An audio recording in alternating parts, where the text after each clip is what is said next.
इस वीडियो में मैं आपको मैकडी इंडिकेटर के साथ इस्तेमाल की जा सकने वाली सबसे बेहतरीन रणनीति के बारे में विस्तार से बता रहा हूं। तो बिना किसी देरी के चलिए इस वीडियो को शुरू करते हैं। मूविंग एवरेज कन्वर्जेंस डाइवर्जेंस, जिसे मैकडी के नाम से भी जाना जाता है, ट्रेडर्स द्वारा उपयोग किए जाने वाले सबसे सरल और लोकप्रिय इंडिकेटर में से एक के रूप में जाना जाता है। अनिवार्य रूप से ये एक ट्रेंड फॉलोइंग इंडिकेटर है जो दो मूविंग एवरेज के बीच के संबंध को दर्शाता है। तो सबसे पहले हम इसे अपने चार्ट पर लागू करते हैं। तो आप इंडिकेटर सेक्शन में जाना चाहते हैं, मैकडी टाइप करें और सबसे ऊपर वाले पर क्लिक करें। अब शुरू करने से पहले हमें सबसे पहले यह जानना होगा कि मैकडी कैसे काम करता है। तो हम यहाँ देख सकते हैं कि मैकडी के 4 घटक होते हैं। सबसे पहले हमारे पास ये 2 रेखाएं होती है, मैकडी लाइन और सिग्नल लाइन। दोनों के बीच के अंतर पर ध्यान दें। मैकडी लाइन तेजी से चलती है और कीमत में होने वाले बदलावों के प्रति ज़्यादा संवेदनशील होती है, जो मैकडी इंडिकेटर का मुख्य फोकस होता है। इसकी तुलना सिग्नल लाइन से करें, जो मूल्य परिवर्तनों पर धीरे प्रतिक्रिया करती है, इसलिए इसे अधिक सहज बनाती है।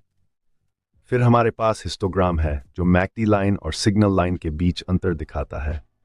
जैसे अगर लाइन सिग्नल लाइन के ऊपर जाती है तो हिस्टोग्राम हरा होगा, और अगर नीचे जाती है तो हिस्टोग्राम लाल होगा। मैकडी लाइन और सिग्नल लाइन के बीच का अंतर हिस्टोग्राम के आकार को भी प्रभावित करता है। जैसा कि आप देख सकते हैं, जब 2 रेखाएं दूर होती हैं तो हिस्टोग्राम बड़ा होता है, और जब 2 रेखाएं पास आती हैं तो हिस्टोग्राम छोटा होता है। अंत में हमारे पास शून्य रेखा है, जो मैकडी संकेतक के केंद्र का प्रतिनिधित्व करती है। व्यापारी गति पहचानने के लिए मैकडी लाइन और सिग्नल लाइन के बीच क्रॉसओवर देखते हैं। मैं एक उदाहरण देता हूं। यदि मैकडी लाइन सिग्नल लाइन के ऊपर जाती है तो यह बताता है कि बाजार ऊपर की ओर गति में है। अगर यह नीचे से पार होता है तो यह बाजार की नीचे की गति दर्शाता है। ट्रेडर्स गति की ताकत के लिए हिस्टोग्राम का आकार देखते हैं। अगर हिस्टोग्राम बड़ा हो रहा है और मैकडी सिग्नल लाइन के ऊपर है तो यह ऊपर की गति की मजबूती दिखाता है। इसी तरह अगर हिस्टोग्राम छोटा हो रहा है तो यह ऊपर की गति की कमजोरी दर्शाता है।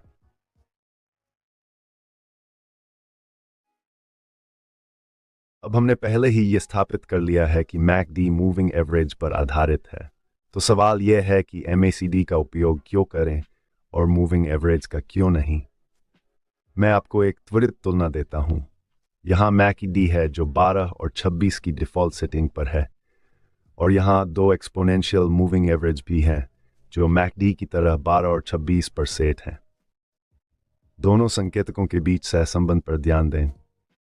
हर बार जब हम मूविंग एवरेज पर क्रॉसओवर देखते हैं तो हमें मैकडी पर भी क्रॉसओवर मिलता है, लेकिन यह मैकडी लाइन और जीरो लाइन के बीच होता है। लेकिन याद रखें, हम मैकडी में जीरो लाइन नहीं बल्कि मैकडी लाइन और सिग्नल लाइन के बीच क्रॉसओवर देखते हैं। और जैसा कि आप देख सकते हैं, मैकडी पर क्रॉसओवर ने मूविंग एवरेज पर क्रॉसओवर की तुलना में बहुत पहले प्रवेश संकेत दिया। इसलिए मैं इसे अपने मोमेंटम इंडिकेटर के रूप में पसंद करता हूं। अब आइए उन विभिन्न रणनीतियों पर चर्चा करें जिनका उपयोग आप मैकडी इंडिकेटर के साथ कर सकते हैं। सबसे पहले एक आम गलती जो ट्रेडर्स करते हैं वह है इंडिकेटर का अकेले उपयोग। मैं आपको बताता हूं कि अकेले मैकडी का उपयोग क्यों गलत है। यहां हम देख सकते हैं कि समग्र बाजार गिरावट की ओर है, जबकि मैकडी ऊपर की ओर बढ़ रहा है।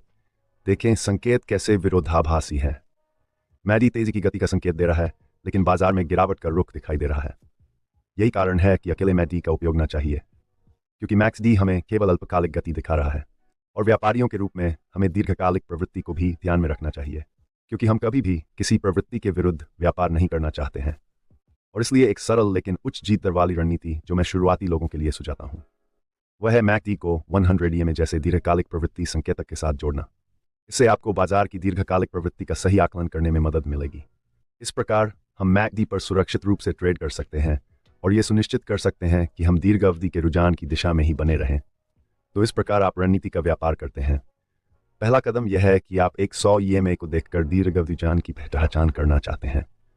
यदि कीमत 100 EMA से ऊपर है तो यह इंगित करता है कि दीर्घ अवधि का रुझान ऊपर की ओर है, और अगर कीमत 100 EMA से नीचे है तो यह दर्शाता है कि दीर्घ अवधि का रुझान नीचे की ओर है। तो एक बार जब आप ट्रेंड की पहचान कर लेते हैं तो अगला कदम होता है कि हम मैकडी पर क्रॉसओवर की तलाश करें जो लॉन्ग टर्म ट्रेंड के समान संकेत देता हो। इस विशेष उदाहरण में हम देख सकते हैं कि लॉन्ग टर्म ट्रेंड ऊपर की ओर है। इसका मतलब है कि हम केवल तभी सिग्नल लेते हैं जब मैकडी ऊपर की ओर क्रॉस करता है। इसलिए यहाँ वह जगह है जहाँ आप एक लॉन्ग पोजीशन लेना चाहेंगे। अब आपकी एग्जिट रणनीति के बारे में, आप अपने स्टॉप लॉस को निकटतम स्विंग लो पर रख सकते हैं और अपने लाभ लक्ष्य को अपने स्टॉप लॉस के 1.5 गुना पर सेट कर सकते हैं। और जैसा कि आप देख सकते हैं, यह व्यापार लाभदायक साबित हुआ। तो चलिए एक और उदाहरण देखते हैं। इस चार्ट में हम देख सकते हैं कि कीमत 100 EMA से नीचे है, जो दर्शाता है कि दीर्घकालिक प्रवृत्ति नीचे है। इसके बाद हमारे पास मैकडी पर एक क्रॉस डाउन है और इसलिए यह शॉर्ट जाने के लिए हमारा प्रवेश संकेत होगा। अब अपने स्टॉप लॉस के लिए इसे निकटतम स्विंग हाई से ऊपर रखें और अपने लाभ लक्ष्य को अपने स्टॉप लॉस के 5 गुना पर सेट करें।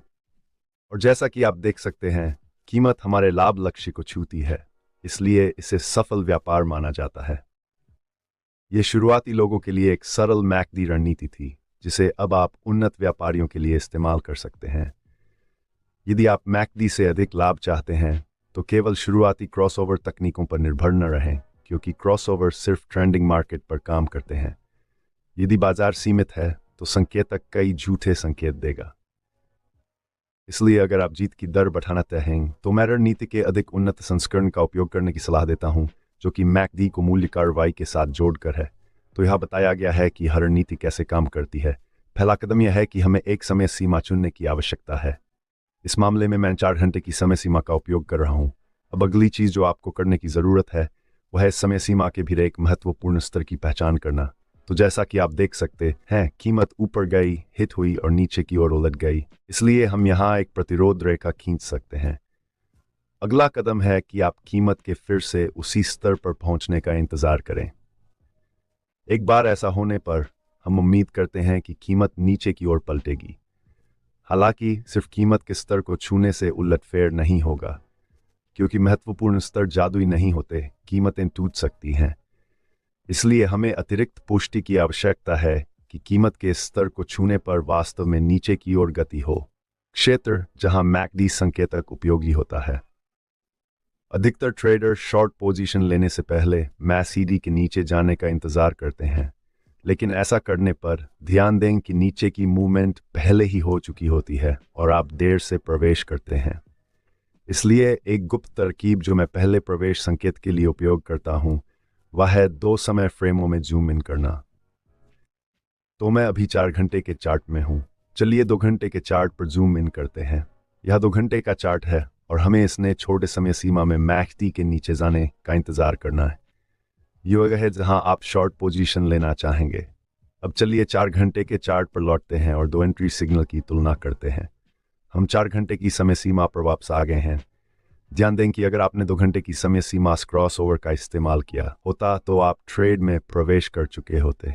लेकिन अगर आपने 4 घंटे की समय सीमा में क्रॉसओवर का उपयोग किया होता, तो आप यहां प्रवेश कर चुके होते। भले ही दोनों ट्रेड लाभदायक थे, छोटे समय सीमा क्रॉसओवर ने पहले प्रवेश संकेत दिया। आइए इस रणनीति को फिर देखें। यहाँ 2 घंटे की समय सीमा पर पाउंड येन है। बाईं ओर हम देख सकते हैं कि कीमतें नीचे गई और ऊपर पलटी, जिससे यह एक महत्वपूर्ण समर्थन स्तर बन गया। अब जब कीमतें फिर से इस स्तर पर हैं, हम यह सुनिश्चित करना चाहते हैं कि इस क्षेत्र को छूने पर ऊपर की ओर गति है। इसलिए आपको 2 समय फ्रेमों में जूम इन करके मैकडी संकेतक लागू करना होगा। अब हमें मैकडी से तेजी की गति की पुष्टि करनी है और ऊपर की ओर बढ़ने का इंतजार करना है। ऐसा होने पर आप लंबी स्थिति लेते हैं। अब 2 घंटे की समय सीमा पर लौटें और अपनी निकास रणनीति लागू करें। तो आप स्टॉप लॉस को मुख्य स्तर पर रख सकते हैं और लाभ लक्ष्य को स्टॉप लॉस के 0.5 गुना पर सेट कर सकते हैं।